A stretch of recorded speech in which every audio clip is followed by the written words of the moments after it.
And so today I want to come up with part 3 and the final part of a message series that we're calling Money Talks. And the core idea to this message series is there's a direct link, there's a connection, there's a link between your heart, like your core, like who you are, and your money. There's a direct link between your heart, your core, and your stuff, and your accumulation of stuff. And as we've been saying throughout this message series, I know this is an awkward conversation. Anytime you start getting into people's face about the idea of money, it gets awkward. And we just own that there are people and there are churches, unfortunately, in our city who have used their platform. They have used the platform that they have, and they have misled or they have abused this idea. They've used this platform for their personal gain. And that's unfortunate. So if you're new here, if this is your first time, I get it. I see you. And maybe you don't know me. You don't know our church. You don't trust our church. I get that. But here's my challenge to you. Here's my challenge to you, and it's really my challenge to all of us, is if you're new, if you're skeptic, which again, I'm a skeptic, I get it. If you don't know me, if you don't trust your church, don't let the people who have misused their platform, right? Don't let people who have robbed people of their money rob you of what it feels like to live a generous life. Like, don't let them rob you of an opportunity to be part of something bigger than you. And so the principles that we're going to be talking about throughout this series that we've talked about, and today, I believe, even if you're not a Jesus person, even if you're like, I don't know about this Jesus thing, they will actually make your life better. They'll make you better at life. You will just be better at life. And so the challenge is going to be to all of us is to be generous. Like, to live a generous life, to give. And if you're not sure here, if you're skeptical here, don't give here. Go give somewhere else. Give to an organization, give to a cause, give to something that you believe in. Because what we're talking about today, I can't tell you how important it is. What we're talking about is so important. In fact, Jesus had so much to say about this topic. I mean, he had a ton to say about it. In fact, half of the stories that Jesus told, they're called parables, like half of those deal with the topic of money and stuff. In fact, 1 in 7, if you look through the New Testament, 1 in 7 verses deal with this topic. There's about 500 or so verses in the Bible on prayer. There's about a little less than 500 on faith. There's over 2,000 on the idea of money. Like, why? Like, why would Jesus talk about money and stuff and the accumulation of stuff? And see, here's the genius of Jesus. Right? Even if you're not a follower of Jesus, you got to admit, this guy was genius. The genius of Jesus is that he knew. The reason he talked about this so much is he knew that the strain and the stress and the anxiety that money would cause. He knew. He knew this. Jesus knew that money would destroy relationships. He knew that there's a lot of people that go, well, I have a former business partner. Well, why do you have a former business partner? Because money destroyed the relationship. Jesus knew that one of the top reasons couples get divorced would be money. He knew that some of you, your families broke up. Your parents broke up. It split your family. It destroyed family. Why? The root cause was money. Jesus knew all this stuff. And he knew that nothing like money could get its claws into you, that could get its grip on you, and that actually you could actually lose control. And Jesus knew. And more importantly, Jesus knew that there was nothing like money that could get in the way of a love affair with him. Jesus knew that money is the most likely thing to get in the way of a love affair with him. In fact, he says that the chief competitor for you, the chief competitor for your heart, the chief competitor for your devotion is your money. It's your stuff. It's the accumulation of things. And Jesus viewed money, the quest for money, the accumulation of more, as the chief competitor for your heart, the chief competitor for you. And so we've been in this message series called Money Talks, and the idea is, like, what if money actually had a voice and a personality, and it could actually like come up and like talk into your ear, like it could be an audible voice. And to even go further, what if money actually was in your corner, like for you, like trying to help you win? Like, what would money say to you? And in part 1, 2 weeks ago, we said this. Money would say this: your self-control determines which of us is in control. Like, who's in control? Are you in control, or money? Am I in control? And it's not so much about what you make, but it's rather what you do with it. Who serves who? Like, who is in control? And last week in part 2, and if you missed part 2, our teaching pastor Bert Crabb was here, and he taught, and I've listened to it like 6 times on the podcast. It was an unbelievable message. And Bert taught, and you got to listen to it if you missed it. He taught that money is a spiritual issue. This is a spiritual thing, and that money says to you, and it says to me, I'm a better servant than I am a master. You know why? Because money will always go where you send it. Wherever you send it, it will go. It will obey you. And the hard question we have to ask ourselves is, do you have money, or does money have you? And Jesus talks a ton about, and some of you that are skeptical, you'll love this. Jesus talks a ton about money, but Jesus never asked for money. Like, Jesus never said, hey guys, let's just give me some money. I'm going to need. In fact, the only time that we know that Jesus ever asked for money was someone asked him a question about taxes. Right? And he said, hey, throw me one of those coins. And somebody tossed him a coin. And he held up the coin. He said, who's on this coin? And they said, Caesar. And he said, like the line, he said, render to Caesar what's Caesar, and render to God what's God. Right? And then from best we can tell, he gave the coin back. He didn't keep it like, oh, got it. Right? He gave the coin back. Right? Jesus never asked for money because Jesus doesn't want something from you. Actually, Jesus wants something for you. And so today we're going to look at this encounter. And this is the encounter Jesus has with this young guy. And this is incredible. But it's recorded actually in 3 of the Gospels. Matthew records it, Mark records it, and Luke records it. But today I want to look at the one from Mark. And Mark wrote an encounter, an eyewitness account that Peter gave him. Peter sat with him years after and he said, let me tell you this story. Mark wrote it down and we have it recorded. And so this is Peter's eyewitness account of what happened. And it comes from Mark chapter 10. And there's Bibles under your chair if you want to look at them. It's on page 690, but it'll also be on the screen. This is a crazy encounter. I want you to see this. Mark chapter 10. Here's the story. Mark says, Jesus started on his way. So he's walking. He's with his followers, his disciples. And it says that a man ran up to him and he fell on his knees before Jesus. And here's what the man said. He said, good teacher, what must I do to receive eternal life? And so again, Jesus is just going down the road with his guys. Guy runs up to him, falls on his knees in front of him. It's kind of a sign of reverence and respect.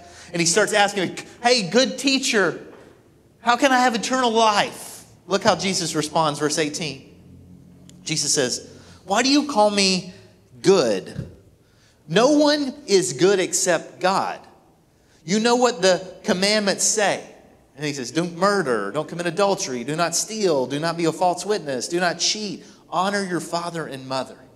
So Jesus just repeats back. You know, if you're not a church person, you know the 10 Commandments, right? Jesus he gives them back all the law and all the rules. But what Jesus is really doing here, and the guy doesn't know what's coming, and he's setting him up for something deeper. He's setting him up for something that's going to get to the core. And look how the young man responds. He says, teacher, I've obeyed all those commandments since I was a boy. I've heard all that, Jesus. And here's what's brilliant. This is the genius of Jesus. He's getting ready to pivot. He's getting ready to go to the core of the issue. He's getting ready to actually get to the heart. Because Jesus knows.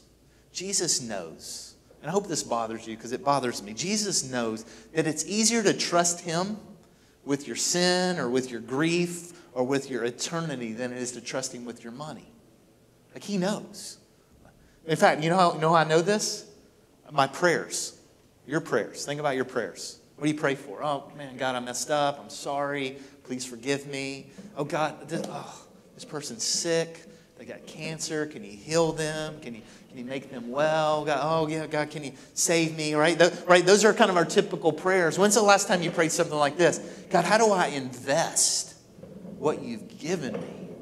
Like, where can I take this and be a blessing to someone? Or like, let me sit in that for a little bit and pray that. And see, Jesus knows. And Jesus is really clear. And this kind of seems harsh a little bit, but Jesus knew. He goes, hey, if you haven't surrendered what you have, you really haven't surrendered. Like, if you haven't given me access to your stuff, then I don't have any access to you at all. You've actually opted for a lesser version. And so here's where Jesus is going. And I want you to look here in this encounter, okay, with Jesus. The guy says, hey, I've done all that since I was a boy. And I want you to look at what Mark says, verse 21. He says this, he says that Jesus, remember this guy's sitting right in front of him. He says that Jesus looked at him and he loved him. Like, he looked at him. You ever been like with someone who like looked you in the eye and they were like present? Like they're not like, oh yeah, I'm something else. Like they're with you. Like Jesus is looking this guy in the eye. And his compassion, his care is just actually flowing from him. And Jesus' goal, his purpose, like why? He's like, listen, young man, I want you. I want you. I want your heart. I want your devotion. It's not about your money. It's not about guilt and shame. This is about you. You know what? I meet so many people around here, kind of the community, that they let their guilt and their shame stop them from coming to Jesus. Like, well, I hear this. You ever heard this? Man, Greg, you just don't know. You just don't know what I did. You just don't know what happened.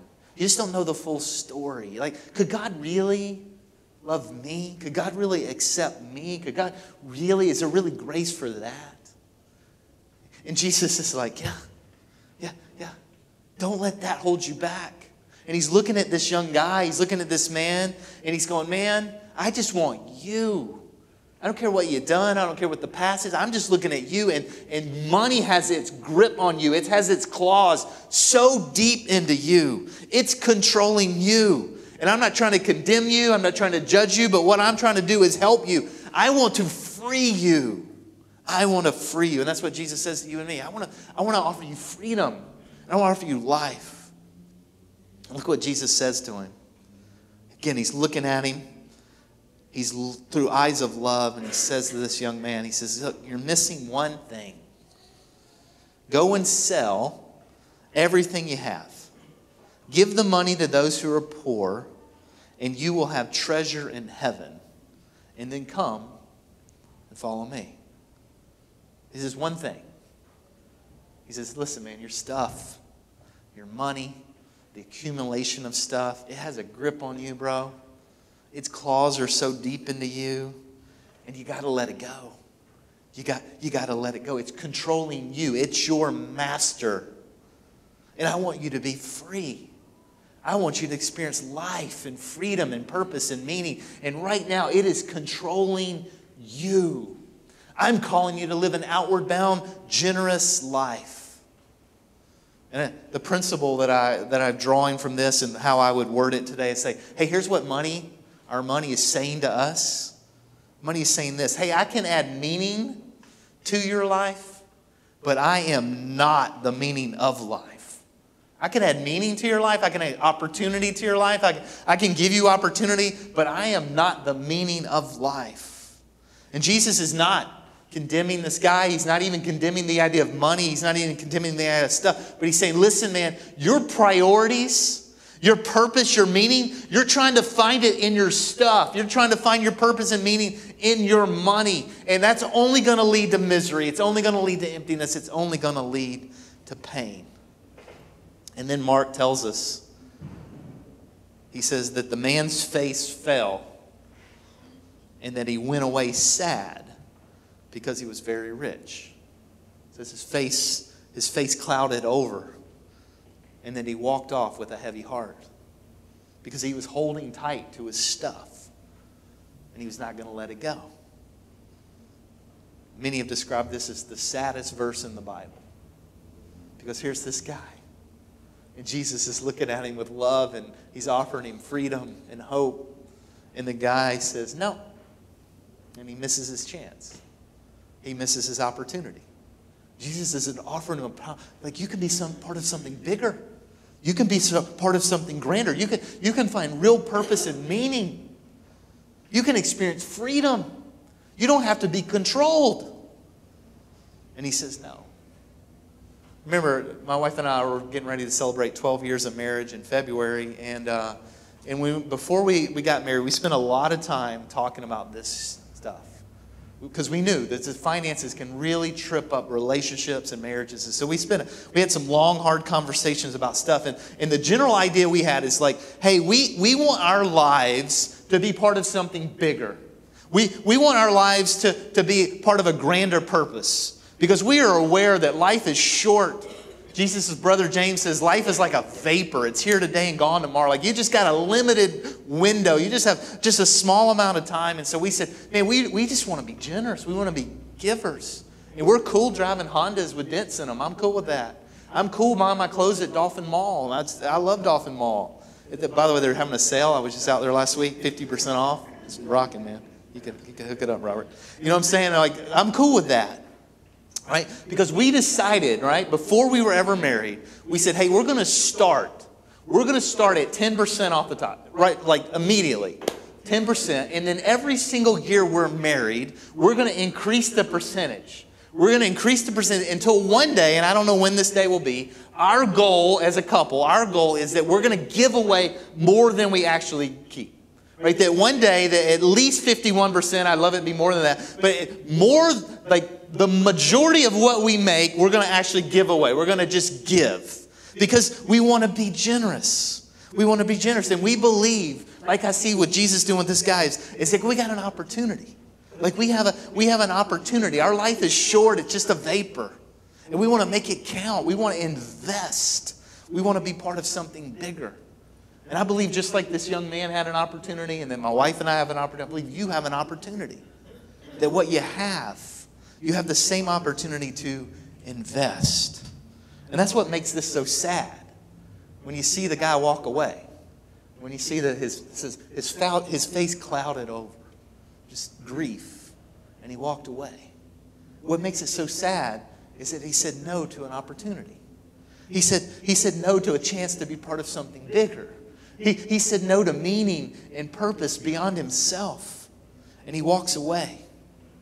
And Jesus, again, with eyes of compassion, I think he looks at you and he looks at me just like he looked at him and says, hey man, don't miss this. Don't walk away. I want something for you. I want something for you. I want you to experience freedom. I want you to experience hope. I want you to be part of something bigger than yourself. And so the guy walks away. And Peter, through Mark, kind of describes the moment. And he says that the guy walks away, and Jesus kind of looks around at his disciples. And he says that he looked at them, and he said, how hard is it for rich people to enter God's kingdom? And then he kind of expounded on it in verse 24. It says the disciples were amazed at his words. And it says Jesus said again, anytime Jesus repeats something, that means you should really pay attention. He says, children, how hard is it to enter God's kingdom? Verse 25, he says, it is hard for a camel to go through the eye of a needle. It's even harder for someone who is rich to enter God's kingdom. And Jesus is teaching like, hey guys, money, stuff, it's a means, but it can't be the meaning. I mean, I'm not condemning money. I'm not condemning stuff. It gives you an opportunity. It gives you an opportunity, but it can't be the meaning. It can't be the point. There's something deeper. There's something meaningful. You can use it as an opportunity to be a blessing. Because Jesus knows. This is why he talks about this so much. He knows that something happens to you and it happens to me. Jesus knows that when you start to make a little bit more, when you get a promotion, when you start to have a little bit more, Jesus knows that the natural tendency for you and for me is kind of hold on to our stuff. It's like the more stuff that we have, the harder it is to let go of stuff. You would think the more you have, the more you would give, but it's actually backward. The more you have, the more you hold on to your stuff. And Jesus says, no. Don't hold on to your stuff. Don't find meaning in this. It can help you. It can be a means, but it's not the meaning. I'm calling you to live an outward bound, generous life. I was living in Chicago several years ago, which, by the way, this is like summer in Chicago, 52 degrees. And I was living in Chicago a few years ago, and I was part of this really awesome church. And there was a group of very, very successful businesswomen and businessmen. I mean, these were smart, educated, brilliant, very successful men and women. They were just really, I want to walk by them to try to get some of that. And what they would do is they would actually get together and they would actually study God's Word together, and they would actually challenge each other and encourage each other. And you know what they called themselves? This is great. They called themselves, their little group, they called themselves Bruised Camels. You don't get that? Get it? Camel through the eye of a needle. Oh, man, we need some coffee up in this joint. I'm just saying. Cafecito. Yeah, what's going on here, right? Bruised camels. The idea of a camel going through a body, right? And they call themselves bruised camels because what they would do is they would hold each other and challenge each other, and they go, hey, man, who's in control? You're successful. You got millions of dollars. Your business is flourishing.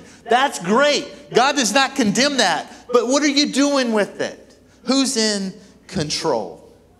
You know, if you've been around church at all, you've probably heard the idea of a tithe, right? You heard this idea? You know what tithe is? If you're new, the idea of tithe is that 10%, right? So 10%, whatever I make, 10% off the top I give to God, I give to the church, right? You've heard this idea, right? And I believe it's a great starting point. But one of the reasons, if you've been around Miami Church at any point, one of the reasons you don't hear me or you don't hear us talking about the tithe very often is because the tithe, the idea of the tithe can actually give you the false impression that 100% of it is yours, right? And it's kind of like, and this is kind of the church I grew up in, it's like, well, if you're a good Christian or if you're a good follower of Jesus, you give 10%, you give the 10% to God, and then all of a sudden it's like God is like, oh, Greg, thank you so much, Greg. You're an amazing person. Thank you, Greg. Right? And it's like God's up there clapping. It gives you the impression, right? The idea of the tithe gives you the impression that it's mine or it's ours, and we just give a percentage to God. And part of why we don't teach that a lot around here is because Jesus didn't teach that. You know what Jesus taught? He taught that it was all God's, that 100% of it was God's. He said everything was God's. Guess what? You're just a manager. You're like a temporary holder, right? It's not yours. You're actually given an opportunity. You're given an opportunity. And the challenge to you and the challenge to me, I believe you should tithe. I believe it's a good starting point. My wife and I, that's where we started 12 years ago at the 10%. And I've since increased that. I think it's a good starting point. But Jesus is teaching. He's like, no. You're just a manager. You're just a temporary holder. I'm actually entrusting you to give you an opportunity. So what we're trying to do around here, what we're trying to do is we're trying to create a culture. But we're trying to get this in the water, which is just kind of a way of life, that we're just generous. That's what we do. I mean, the idea we're trying to create like hospitality, right? The idea that you come in here and that people welcome you and are kind, and you're like, wow, these people are so nice. Same kind of thing we're trying to create with generosity. Like, we're just trying to create a culture where, man, we just give. We're just generous people. We're man, have you seen those people over there at that Miami church? I don't know what's going on over there, but man, they're just so generous. They just keep blessing us. They just keep giving. What's up with those people? We want. My dream is that one day our reputation, like how we are known in the community, is not just for hospitality and compassion and love, but we're also known for generosity. That we're known for being generous. Those are just outward bound, generous people.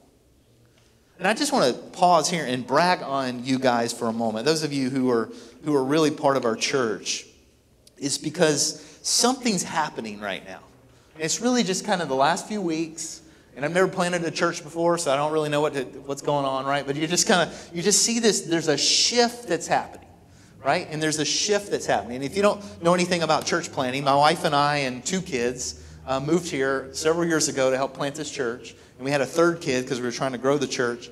And so we moved here, right? It's a good church growth strategy. And, well, I was going to go way off there, but let's don't do that, right? And but the idea is when you move here and you got nothing, okay? And there was a few crazies early on that said, oh, yeah, let's do that. That's a great idea. We're in. Like, okay, you're in for what? We don't have anything to be in on. We're just like, right? And so there's a small group of us would sit around and dream of days where we could like reach people and do these things. And so early on, the way it works is there are people, there are individuals, there's businessmen and women, there's churches who just say, man, we believe in you, we believe in the vision, we believe in Miami, we believe it. We're just going to help fund you.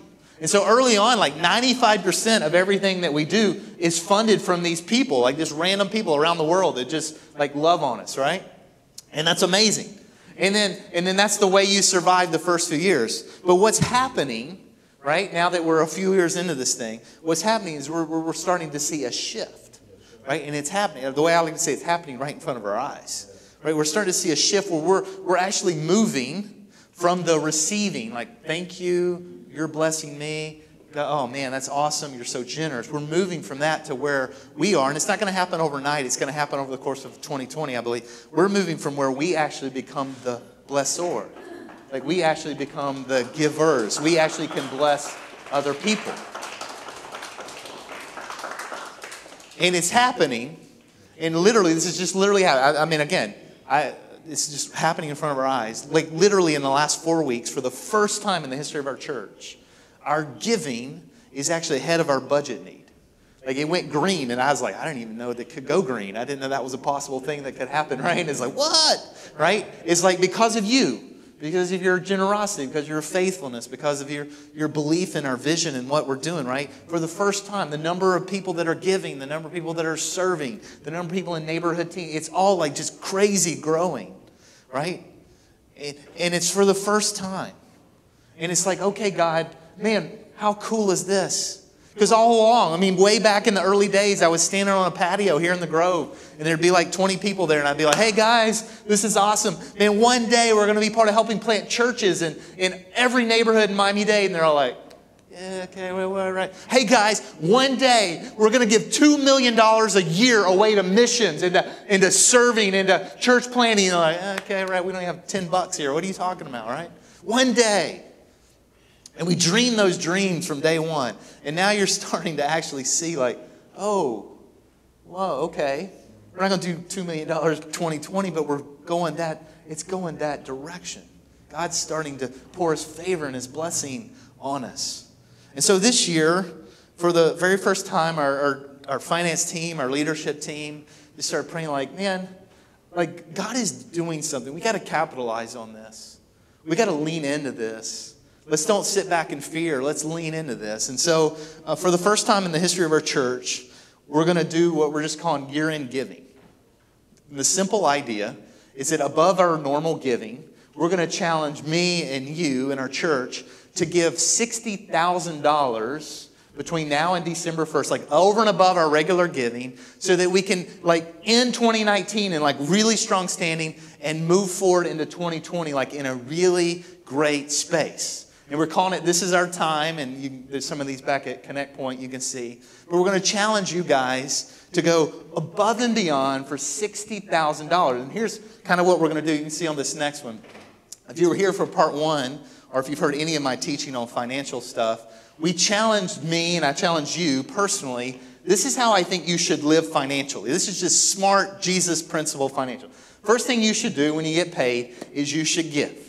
I just think you get. Again, 10% is a good place to start, but you should just give, right? Second thing you should do is if you got debt, you need to get out of debt, but then you just need to save, right? It's called an emergency fund, right? If you haven't heard this, I can teach you about this, but the idea of an emergency fund is that you got money set aside if something happens, your car, whatever, you got money set aside. And then the last part is you just live off the rest, right? You live off the rest, right? It's just good, sound financial principle. If people would do this, the world would be so much better. Well, not only do I believe I should live this personally, and I am, and I believe you should live this personally, I believe our church should function the same way. You may not know this, but from day one, and again, this was crazy in day one because we didn't have anything, we said, hey, every year, at least 10% of everything that comes in, we're going to give. We're just going to give. And so part of what we're going to do with this is our time year-end giving, is we're going to take the first 10%. Okay, the very first thing we're going to do, whatever comes in, we're going to take the very first bit and we're going to give it away. We're going to actually help be able to set up some opportunities for church planting. We've talked about, let's plant churches in every neighborhood in the city. And if something would have happened, like an opportunity, be like, well, that's cool. We don't have any way to help. But now we're like, oh no, we can actually help. We've got some partner organizations that we can partner with and give to. So we're going to take the first 10% and we're just going to give. First 10% is gone. Second part is, I think we should save. If you ever live paycheck to paycheck, right? right? Our church really up until this point in our history, we've just lived month to month. Like, oh, can we pay the next month? We just kind of go month to month, right? Well, I think it would be good financial stewardship that we create an emergency fund for our church, right? Something happens, the air conditioner goes out, something crazy, God forbid. Well, man, it doesn't put us in a crisis, right? And so we can put it in a fund that you can't get too easily, just like I would tell you with your emergency fund. Don't put it where you can get it too easily. Make it where you got to go through put it somewhere, get some good interest on it, and let that grow until you have it in case you need it. And then the last part is live. Then we can take the remaining and we can invest it where we can be ahead instead of going into 2020 like, oh, we can like invest it. And in the first gathering I shared, there's a few minor projects that we want to do around here with some of the live money. Like we just got to get more security in our kids area where we get some doors that are more secure, that can lock down and some things and some acoustical stuff. And then someone came to me between the gathering and said, I got that covered. So I don't even have to announce that anymore. That's done, right? Gone. Like, okay, sweet. I got that, okay? Here's the cool news. This is what's awesome, okay? This is how God's just working, okay? There's a family in our church, part of our church, been part of our church for years, okay? Early on, that love us, that believe in us, they're invested. And they came to me and they said, Greg, I so believe in this. I so believe in what our church is doing. I so believe in our mission. That if our goal is 60,000, we're in for the first 30,000. And they've already given the first 30,000 toward the $60,000. Yeah.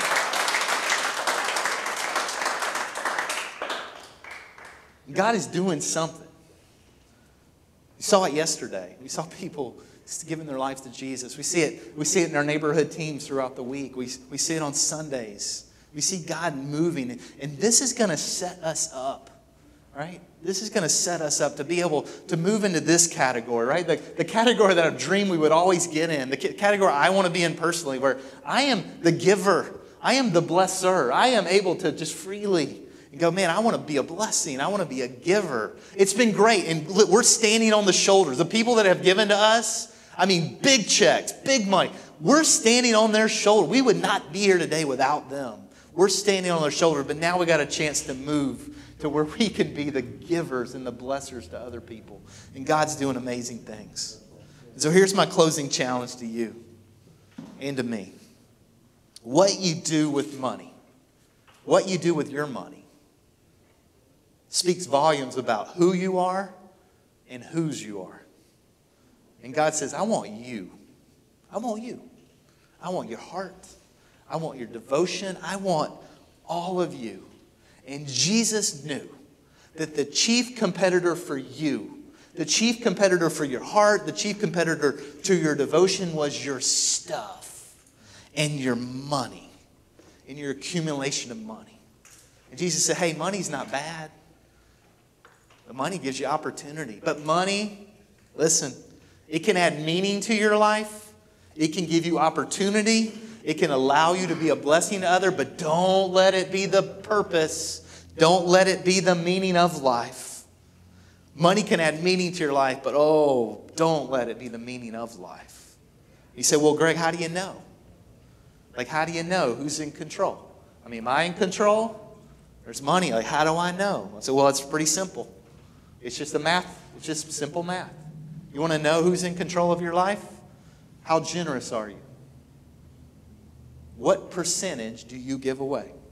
It's simple math. You know, how this comes in, this goes out. Like, you can just simply do this today. And you want to know who's in control? You just simply look at how much goes out. What percentage do you give away? And what you do speaks volumes about who you are and whose you are. Thanks so much for tuning in. We hope it brought you encouragement and hope for the rest of the day. If you have any questions or want to talk to someone, click the link in our bio and contact us at hello@miamichurch.com. And if you want to support what God's doing here at Miami Church, feel free to go to miamichurch.churchcenter.com/giving. And finally, if you haven't subscribed, go ahead and do that. We love you and hope you have a great day.